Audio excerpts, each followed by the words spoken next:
Halo semuanya, teman-teman. Hari ini aku mau sharing tentang pengalaman kerja aku saat aku bertugas atau dinas sebagai nutrisionis di offshore atau tengah laut.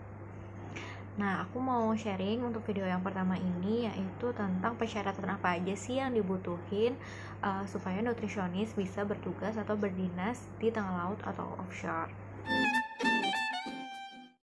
Berdasarkan pengalaman kerja aku di tempat kerja aku yang sekarang, ada 2 dokumen yang harus disubmit untuk bekerja di offshore.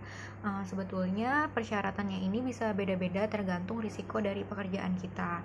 Nah, untuk pekerjaan aku sebagai nutrisionis yang memiliki risiko yang rendah, ada 2 dokumen. Yang pertama dokumen medical check up, dan yang kedua adalah dokumen basic sea survival training. Nah, untuk dokumen medical check-up sendiri, hasil kesimpulannya itu harus menunjukkan bahwa kita dalam keadaan sehat dan siap untuk bekerja atau fit to work. Nah, kalau misalkan di hasil MCO kita ada masalah kesehatan ringan, nah itu nantinya akan direview oleh dokter yang ada di sana. Kira-kira masalah kesehatan itu mengganggu pekerjaan atau tidak saat bertugas di offshore. Nah, kalau misalnya sudah dapat ACC dari dokter di sana, berarti kita sudah oke dari segi kesehatannya. Nah, dokumen yang kedua adalah sertifikat Basic Sea Survival Training. Nah, dokumen ini dibutuhkan sangat amat esensial karena untuk bekerja di laut kita harus tahu dan paham bagaimana cara menyelamatkan diri seandainya terjadi masalah atau keadaan darurat ketika bekerja di laut. Nah, waktu aku training itu aku di-provide sama perusahaan.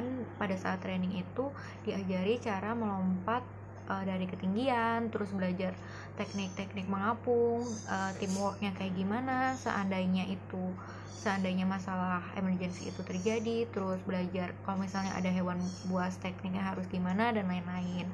Nah, dengan adanya sertifikat itu, kita sudah dianggap mampu dan tahu kalau misalnya terjadi keadaan darurat atau emergensi saat bekerja di laut.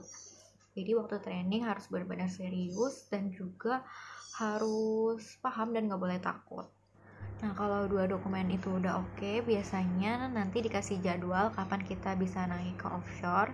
Karena di offshore itu kru atau karyawan yang bisa bekerja di situ jumlahnya sudah ada peraturannya dan dibatasi.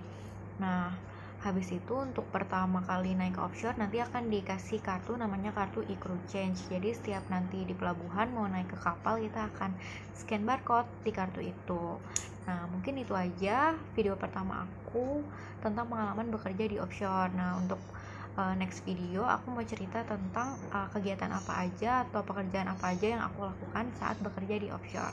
Semoga bisa menambah ilmu dan juga informasi.